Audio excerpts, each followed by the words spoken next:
नमस्कार, बहुत स्वागत है आप सभी का। आपके साथ मैं हूं सोनल और आप देख रहे हैं आपका शहर आपकी खबर। सितंबर तारीख 22, देश भर में नई जीएसटी दर लागू हो गई, लेकिन मध्य प्रदेश में सियासत गरमाई हुई है। सरकार द्वारा जारी गजट नोटिफिकेशन में गोवंशीय पशुओं के मांस को जीएसटी मुक्त किए जाने पर विवाद खड़ा हो गया है। कांग्रेस के प्रदेश अध्यक्ष जीतू पटवारी ने भोपाल में प्रेस कॉन्फ्रेंस कर इस फैसले का कड़ा विरोध किया। उन्होंने आरोप लगाया कि भाजपा की गौभक्त सरकार में गौमांस पर जीरो टैक्स कैसे लगाया जा सकता है। जीतू पटवारी ने कहा कि कांग्रेस पार्टी इस फैसले का विरोध करेगी। हम किसी भी कीमत पर गाय नहीं कटने देंगे और गौमांस का निर्यात नहीं होने देंगे। पटवारी ने 26-27 सितंबर को प्रदेश भर में आंदोलन का ऐलान किया। वहीं भाजपा ने पलटवार करते हुए कहा कि मध्य प्रदेश में 2004 से ही गौकशी पर पूर्ण प्रतिबंध है। बीजेपी विधायक रामेश्वर शर्मा ने कहा कि गौ हत्या को देश भर में कांग्रेस की सरकारों ने ही बढ़ावा दिया है। और इस बीच अब गौमांस पर ये 0% टैक्स को लेकर कांग्रेस ने आज प्रेस कॉन्फ्रेंस की है। मध्य प्रदेश की सियासत में इस विषय को लेकर उबाल आया हुआ है।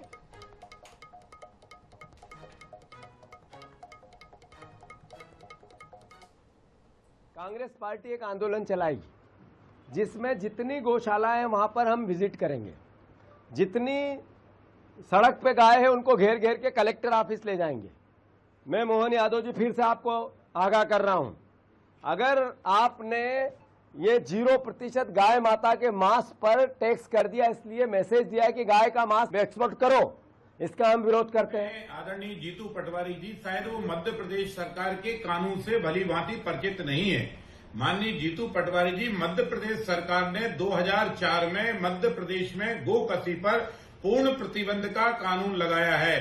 कोई गौ माता के पशु को कोई भी स्लॉटर हाउस, कोई भी कसाई खाना या कोई भी इंडिविजुअल कसाई या जो गोकशी करने वाले लोग हैं, ये किसी भी तरह के गौ माता को अगर क्षति भी पहुंचाएंगे तो उस पर भी कठोर कार्रवाई है। तो इस पर जानकारी के लिए रुख कर लेते हैं हमारे सहयोगी अनुराग मालवीय हमारे साथ, हमारे ब्यूरो प्रमुख भोपाल से जुड़े हुए हैं।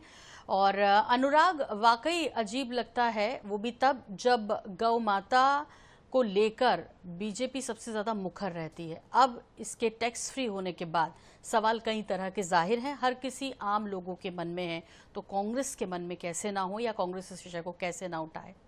अनुराग, निश्चित रूप से देखिए, जो महत्वपूर्ण बात है वो यही है कि कैसे भारतीय जनता पार्टी से त्रुटि हो गई, गलती हो गई, लेकिन इस त्रुटि को दूसरे तरीके से समझा जाएगा। इन्होंने जब लिस्टिंग की तब बड़ी लापरवाही की।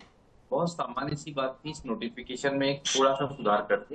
नोटिफिकेशन में जहां पर टैक्स फ्री वस्तुओं की सूची थी, उस सूची में जब गौमांस के संदर्भ में लिखा गया था तो उसमें ब्रैकेट में बस ये डाल दिया गया होता कि ये पूर्व से प्रतिबंधित है मध्य प्रदेश में इसका व्यवसाय, तो ये शायद सियासत को अंजाम देने का मौका नहीं मिलता। लेकिन वो नहीं डाला गया नोटिफिकेशन में।